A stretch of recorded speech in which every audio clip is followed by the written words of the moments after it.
เปิดพื้นที่การสื่อสารสีสันจากเนื้อหาที่หลากหลายมุมมองความคิดสร้างสรรค์เพื่อสร้างการเปลี่ยนแปลงรายการที่ร่วมมือกันในการผลิต C-Space พื้นที่สื่อพลเมือง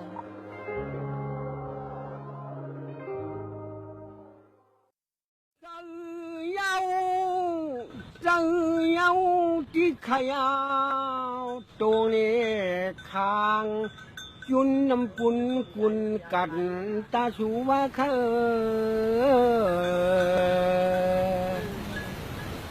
จงนี่คางปันจวนจุนน้ำปุ่นทุกกันตาเคยทางว่าจะได้ขันโตคือตาจุนน้ำปุ่นขลุ่มขยาว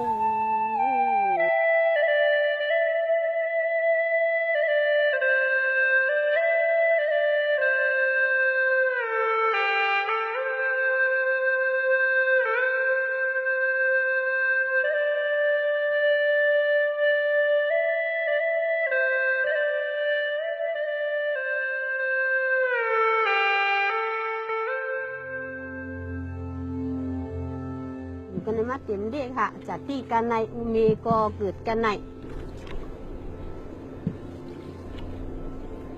เลยใจยาวเหมือนต้องว่าเอาเฮ็ดให้เขาให้ง่าหาหนอนน้ำปังในหนอกในกินในดูย้อนเตี้ยๆใครอ่ะ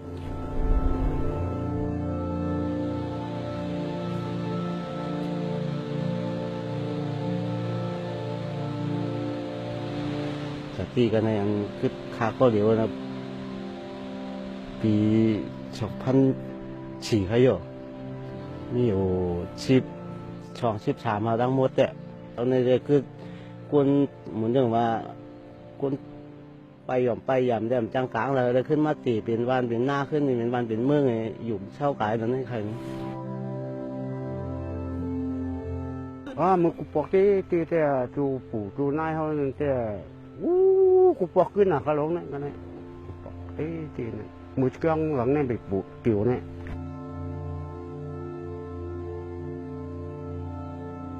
วันตาชาในกันหน้าเนาะมันหนังเชื่องตั้งติ๋วตึงมวนมาเนี่ยมันเป็น3 วันครับอันเขาคาเลยหันได้เขาคาเลยหันจี้จีนปั้นไหวหมักมุงว่าหมักล่างว่าในก้อยน่ะเป็น3 วันครับวันเนี่ยตาชาเนี่ย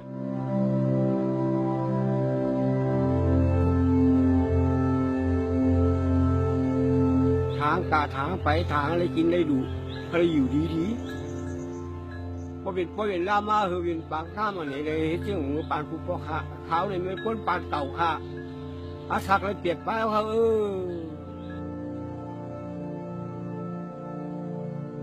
เขาขายจากที่อยู่เกี่ยนเกี่ยคำเขาในอันเสรีกึกน้ำปางเขาขายไหลลงมาในเดียวเขากินอยู่จอมเปียกจอมน้ำปางเขาขายกินเจสินชาเนี่ยอยู่เปิดให้กินตัวกินหน้าเนี่ยก็เป็นน้ำปางในใครยันอ่ะนางเฉพาะวันจอมวัดว่าขาเสียวขาเก่าในก็เกี่ยวจอมน้ำปางของเขาเนาะนี่จอมน้ำปางเขาเนี่ยนะ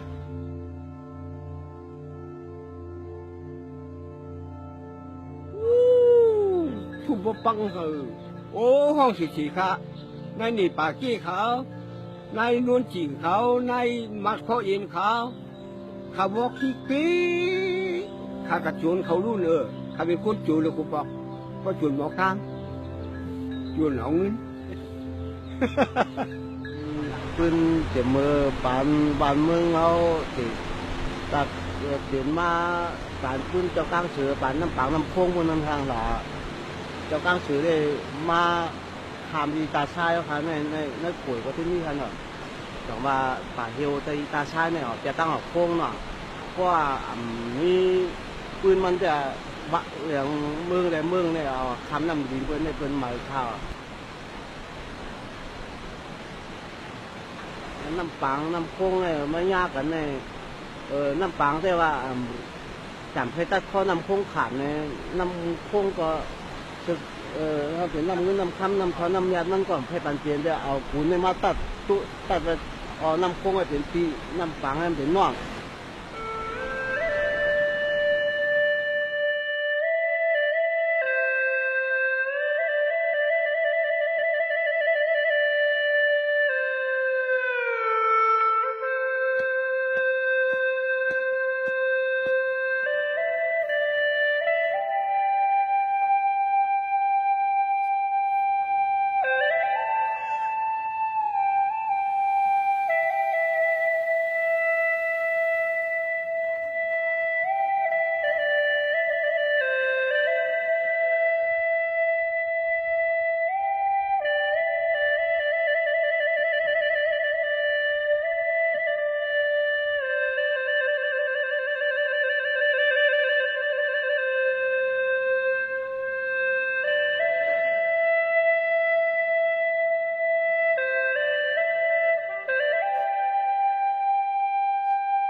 tụt pet choang chứ này có hơn chứ này tụt pet mua tháo này nơi bán này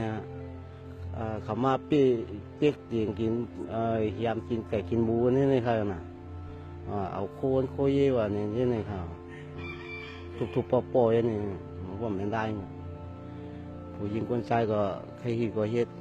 เอากางใจเขาว่านี่ครับ ห้องมือตีในห้องไปที่ห่างห้องไปมาอยู่จำร้อยก็ไม่ถามว่าพื้นที่ปันอยู่ขึ้นดีๆงามๆเหมือนหึงเลยค่ะคนทอรัดนี้เท่านั้นค่ะเฮ็ดชุ่มฉื่อจำเนื้อดีในได้อยู่ไว้กองใช่อะในบ่าเขาว่างเขาค่ะในห้องเขาก็หยุ่มกล้ามเขาไว้ในห้องก็ทำไปถามว่าได้อยู่ขึ้นเป็นดึบเนื้อเวียงไอ้ห้องค้างขึ้นไปมาอยู่เนื้อเถินอันเป็นปลายชื้นเดี๋ยวได้นั่นได้หึงยากค่ะเขาเนี่ยไปมุกเถินในห้างน่ะจังกินจังเฮ็ดอะวันนั้นโม่โหไหนเดียวน่ะก็ไม่เขาไปอยู่จำไหนหนุนไว้นะคะน่ะมาเนี่ยมังมันจึงตัวเถินค่ะน่ะขึ้นกูโวยกูไว้น่ะเพราะอย่างเงี้ยเขาหัวกองตับตายไหนเดียวน่ะทำมีมันก็ครับผมมีนั่นวายหลงมาได้จำปลายกะตั้งไหนกะราคาไหนขึ้นผมมายอบอะไรกลางตั้งเอาดินมาควันทูบไปแดงโก้ทำเวียนทำเดียนนั่นห่างน่ะเอากองตับตายเอาเนี่ยตายกันไหนเนี่ยคนรวยเนี่ย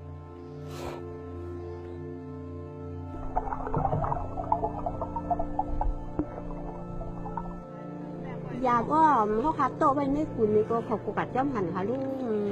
นี่ก็กัดจูดเปลี่ยนเขาก็ป้ายขึ้นไว้เนาะป้ายขึ้นไว้นี่ก็ไอ้ไทยไอ้เขาเนี่ยเขาคุณหนังเขาคำพองก็ให้ไอ้ดูเขา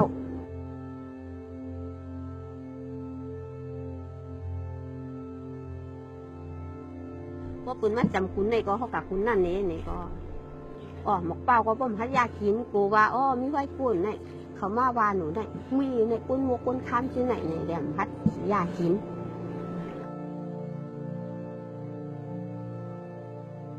มันลูกนวานในปลายก็มันมาในปลายไปขึ้นนี่ขึ้นอะไรก็เขาก็จ้ำขึ้นเลยขึ้นไหลจะมือถือป่าจ้องป่าแจ้งมุนูโขเป็นต้นอะไรเขาอยู่ขึ้นมาทำปลายแทง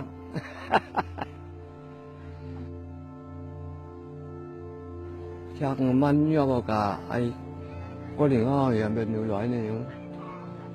nay đúng rồi cả thì bên quân hiên bên nhiều cả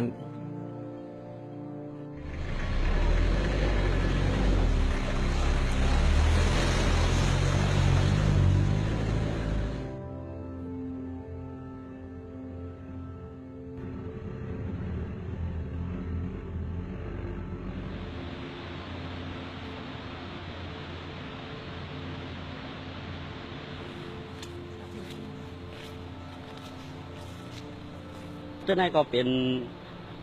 ชิมหอมเตียนคนไตถูก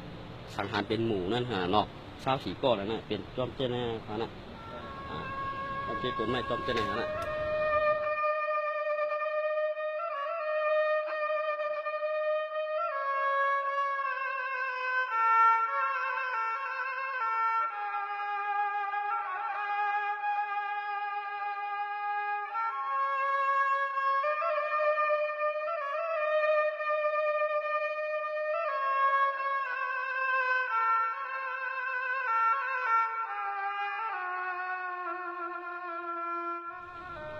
ไอ้ฮันชิโคกับชิมเขาเลยนี่ว่าอีกจอมเจ้าในฐานะน่ะพยานเขามันซื้อมันหมักตุ้มกับตุ้มหันไว้เขาน่ะในเป็นซื้อเขาน่ะในเป็นชินเขาน่ะก็บอกได้ก็ว่าตายผมที่นั่นขนาดเนาะ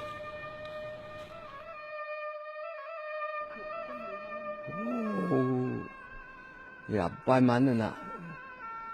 ว้าไปต้นอย่างไปมึงไทยวุ่นนั่นเนอะ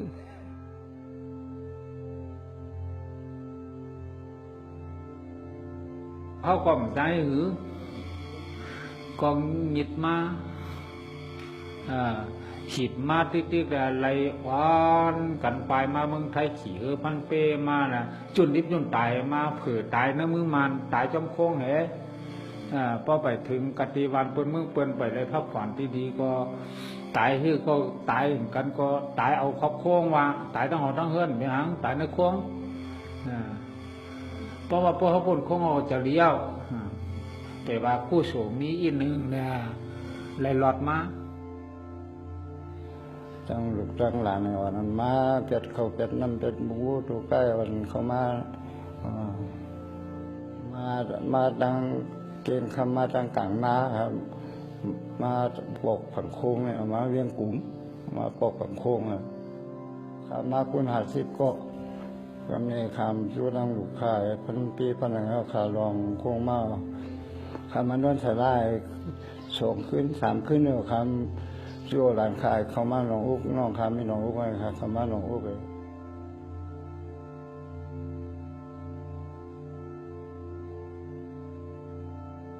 เมื่อเขาขาดติดจะมาแล้วเขามาอยู่ในเมืองผังเนี่ย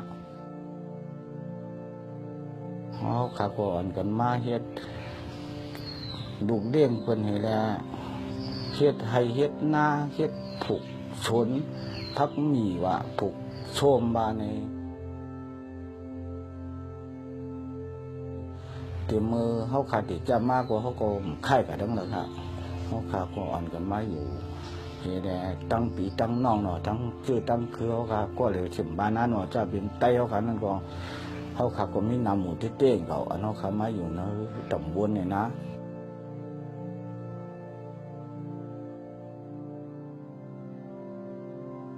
นี่พระราชาเขามาเนี่ยคนวันเขาในตื่นมือก็ฮะมันก็มาในก็ตื่นไปหันขึ้นที่วันเขาเมืองเขาที่เขาขายอยู่มานั่นถ้าว่ามันเปลี่ยนไรแล้วมันหนังกังใจได้มันขีดเล็กๆเตือนกันแต่เจ้ามือคำกว่ามือเจ้ามือวันก็ตื่นมืออ่ะเขาขาก็อยู่เมืองเขาก็นำดินหินผาเขาหนอตึกให้ล่องหน้าเขาเหลออันใดเสียก็เขาใครตีเหลอเขาใครเที่ยวเหลอเขาใครเฮ็ดให้เหลอเขาใครเฮ็ดสวนก็เลยพอเขาเลยเฮ็ดหนอเมืองไทยในเหมือนเจ้งเขาก็ใครไรลีนอนกระสอบก็พวกเขาก็เชื่อก็จำจังไรฮัลโหลย้อนว่าผายน้ำโค้งเขาจะเฮ็ดผายน้ำโค้งน้ำเตโทมเนี่ยอ่ำใครคืออยู่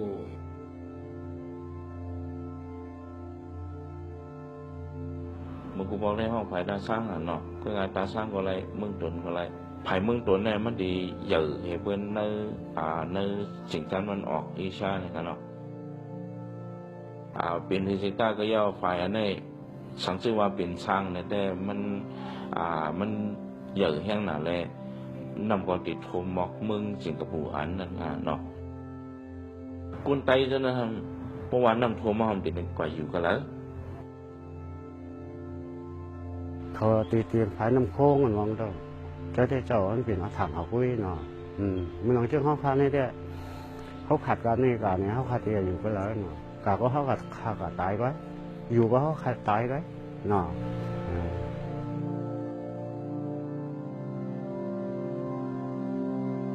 เพราะว่าจูเขาแต่ว่าจูเขาหน่อย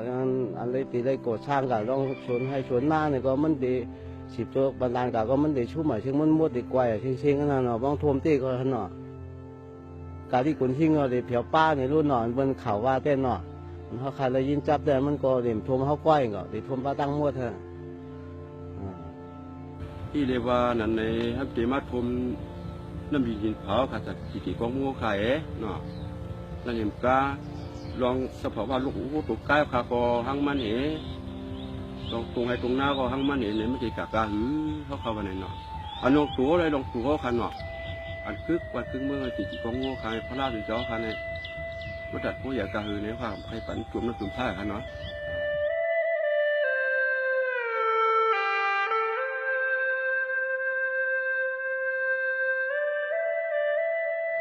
ตุ้มเตอร์ก้นเฮาเห็มกาชัดป่าตั้งเสียงก็แต่ตุ้มเตอร์ป่าไม่เฮาอันนี้กามีคันเหมือนหนังไม่เนื้อแก่ไม่เจ็บต่อเขาไม่ยังสป้านะไม่ตะลานเขาไม่ซักไม่ยังไม่เป้าไม่เงี้ยเขาเรียนอันนี้กามีคันเหมือนเสียงจันคู่ว่าสมุนไพรว่าในเนื้อเถื่อนเนื้อหวยเนื้อลอยเนื้อเถื่อนของเฮานั่นสภาวะของอันเพียงเป็นของเฮาน้ำเมืองใต้เฮานั่นอันน้ำเตะท่วมนั่นมันได้เสียหายมันหมดเจ้ายิ่งเสียหลายจ้า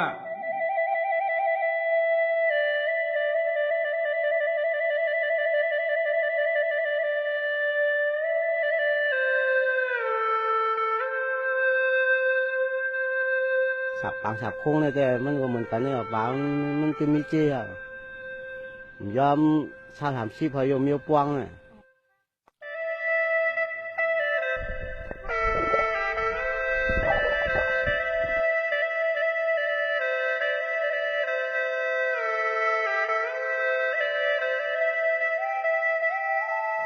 เมื่อก็มันไม่เป็นขิงว่ามันมากก็ทำไรค่ะว่ามันมากก็ทำไรก็ปลาวันเดะปลาดูเนี่ยมันเลยค่ะพวกกับเวียงก็สองก็ทุกหากันเลยละไม่มีปลาไหนก็ทำพัดทุบเบมันมีเหลี่ยมเอาเหลี่ยมเตี้ยงเอาไว้ยังทางทุบเอาแล้วพัดทุบเบละเจ๊ขึ้นมาก็เหี่ยวโมหูไงใส่เฮ้ย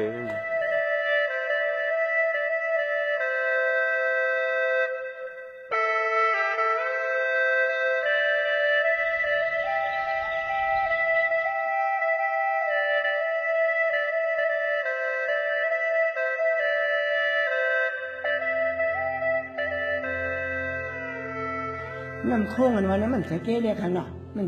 จะว่าเดี๋ยวแต่น้องน้ำพังน้ำเพียงลูกผักในเนี่ยด้วยผักบนใน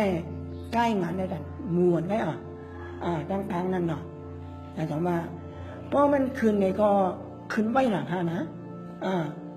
เพราะล่วงในก็ล่วงไว้คืนไว้ก็ล่วงลุงเต้ค่ะนะแต่ถามว่าเพราะมาสั่งผ่านน้ำโค้งเนี่ยกวนที่อันห้ามบานน้ำนาขึ้นห้ามมือน้ำเย่ก็ถึงหนักหัวปากมันขยับตีก้นเท่าอันไปอะไรก็เด็ดตายวัวไก่ก็เด็ดด้วยตายน้ำตีตรงนี้นะก็เด็ดดูน้ำมันขยับหน่อยทำดีๆกูทั้งอันหนึ่งอีสังหาในดีๆกูดีสุดในมันเป็นชายอิงสันฉันชื่อว่า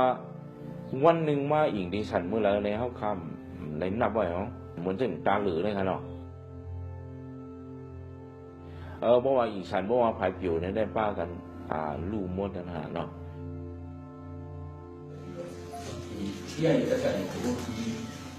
ปฏิสังภายน้ำโค้งไว้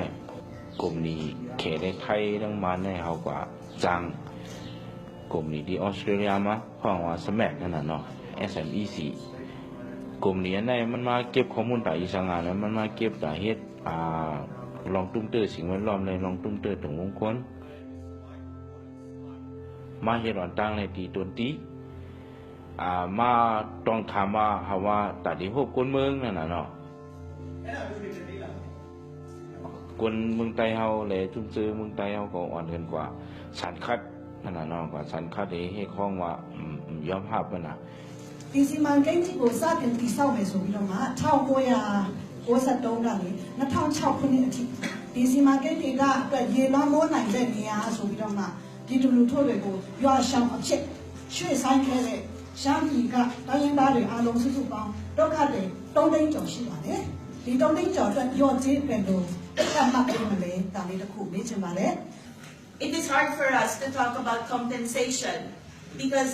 we do not know right now like what exactly were the losses because as I explained earlier we do detail because it was in 1995 1993 2005 2006 and we are now here in 2015 we come as MEC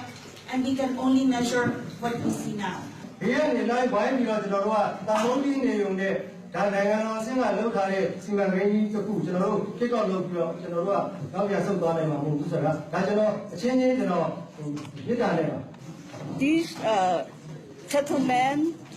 migration of people will most affect my women and children of transit. And how do you guarantee for their safety? And what I would like to request you is please have second thoughts about the selling them. And we consider the selling them as the virgin selling, so we don't like to affect anything on the river. เขาเยี่ยวตรงที่กำลังมาเขาลูกกันนั้นเนี่ยเด็กมือกุนหิ้งอย่างเนาะก็มือวันนำเด็กทวมลูกไก่กุนหิ้งอย่างนะเขามือกันนั้นก็กวนเขาเด็กเข้ามาในเขาสันคาดหัวก็พื้นนั้นได้เขาก็พัดมือกุนหิ้งก็แบบหอมกว่ามึงตัวในก็อ่อนกันมากคือหนูก็ปยอก็ลาดทันยาวบนก็ลูกสันคาดเอาหน่อยเนาะ